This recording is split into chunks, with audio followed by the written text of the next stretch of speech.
मूर्ख ऊंट की कहानी। एक घना जंगल था जहां एक खतरनाक शेर रहता था।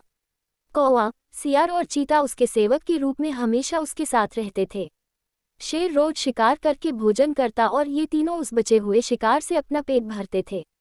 एक दिन उस जंगल में एक ऊंट आ गया जो अपने साथियों से बिछड़ गया था। शेर ने कभी ऊंट नहीं देखा था। कौवे ने शेर को बताया कि यह ऊंट है और यह जंगल में नहीं रहता।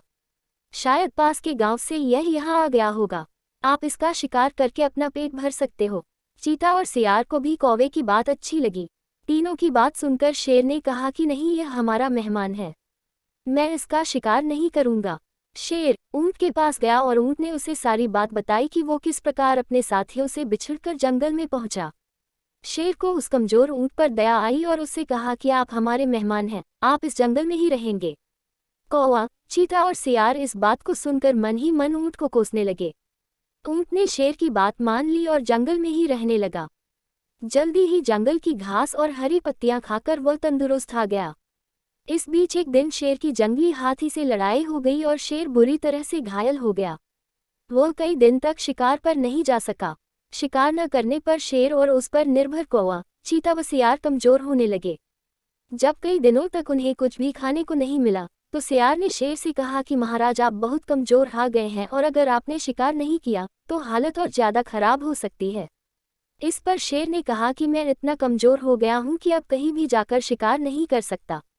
अगर तुम लोग किसी जानवर को यहाँ लेकर आओ तो उसका शिकार करके मैं अपना और तुम तीनों का पेट भर सकता हूँ। इतना सुनते ही सियार ने तपाक से कहा कि महाराज, अगर आप चाहें तो हम ऊंट को यहाँ लेकर आ सकते हैं, आप उसका शिकार कर लीजिए। शेर को यह सुनकर गुस्सा आ गया और बोला कि वह हमारा मेहमान है, उसका शिकार मैं कभी नहीं करूँगा। सियार ने पूछा कि महाराज, अगर वो स्वयं आपके सामने खुद को समर्पित कर दे तो? शेर ने कहा, तब तो मैं उसे खा सकता हूँ। फिर सियार ने कौवे और चीते के साथ मिलकर एक योजना बनाई और ऊंट के पास जाकर बोलने लगा कि हमारे महाराज बहुत कमजोर हो गए हैं, उन्होंने कितने दिनों से कुछ नहीं खाया है। अगर महाराज हमें भी खाना चाहें तो मैं खुद को उनके सामने समर्पित कर दूंगा। सियार की बात सुनकर कौवा, चीता और ऊंट भी बोलने लगे कि मैं भी महाराज का भोजन बनने के लिए तैयार हूँ। चारों शेर के पास गए और सबसे पहले कौवे ने कहा कि महाराज, आप मुझे अपना भोजन बना लीजिए। सियार बोला कि तुम बहुत छोटे हो, तुम भोजन क्या नाश्ते के लिए भी ठीक नहीं हो।